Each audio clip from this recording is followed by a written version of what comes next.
தேவனுடைய ஊழியத்தை செஞ்சுட்டு இரவுல அவர் புறப்பட்டு வருகிறார் தன்னுடைய இருப்பிடத்துக்கு. அன்னைக்கு ஒரு பயங்கரமான இருட்டு, பயங்கரமான ஒரு வழி தெரியாத சூழ்நிலை. என்ன பண்ணிட்டாரு தெரியுமா? இடம் மாதிரி வந்துட்டாரு வீட்டுக்கு. ஆனா வீடு வந்து சேர்ந்துட்டாரு. எப்படியெல்லாம் வந்து வீட்டுக்கு வந்துட்டாரு. சரியான வழியில வரல. அவரு வந்தவர் ஜெபம் பண்ணி தூங்கிட்டாரு. ஊழியத்தை முடிச்சுட்டு வந்து மறுநாள் காலையில தன்னுடைய ஊழியத்தை செய்வதற்கு அந்த பாதையில அவர் திருப்பி போறார். வீட்டு வாசல்ல இருந்து இறங்கி போகும்போது காலடி தடங்கள் பதிஞ்சிருக்கு. அப்ப என்ன பண்றாருன்னா, அந்த காலடி தடத்தை ஆச்சரியமா பார்த்து அதை பின்னாடியே ஃபாலோ பண்ணி அப்படியே போறாரு. அந்த பாதை எது வரப்போகும். ஒரு இடத்துல போனோன்னு அந்த பாதை நின்றுச்சு. அந்த கால் தடங்கள் பதிந்திருந்தது ஸ்டாப் ஆயிடும்.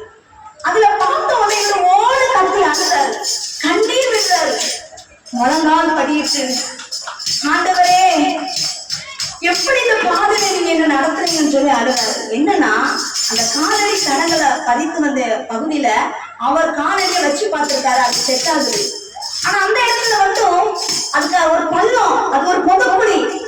அதை தாண்டி போய் பார்க்கிறாரு. அதை சுத்தி வந்து பார்க்கிறாரு. அதுக்கு அந்த பக்கம் காலடி தடங்கள் பயின்று அவர் அழுறாரு. எப்படி இந்த பாதையை நான் இரவுல கடந்து வந்தேன் ஆண்டவரே, இந்த வழியா நான் வந்திருக்கேன், எப்படி கடந்தேன்னு கண்ணீர் விட்டு அழும்போது ஆண்டவர் அவரிடத்துல சொன்னாராம், மகனே, இரவு நேரத்துல வழி தெரியாம நீ நடந்து வந்த அந்த பகுதியில நீ கால் வச்ச நான் விழுந்து மறித்து போயிருப்பார்.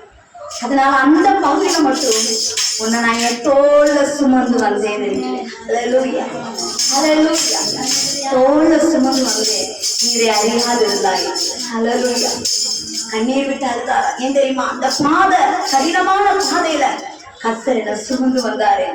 நன்றி சொல்லி தேவனை மகிமைப்படுத்தினார். இதே போல நீங்களும் அநேக பாதைகளை கடந்து வந்திருக்கலாம்.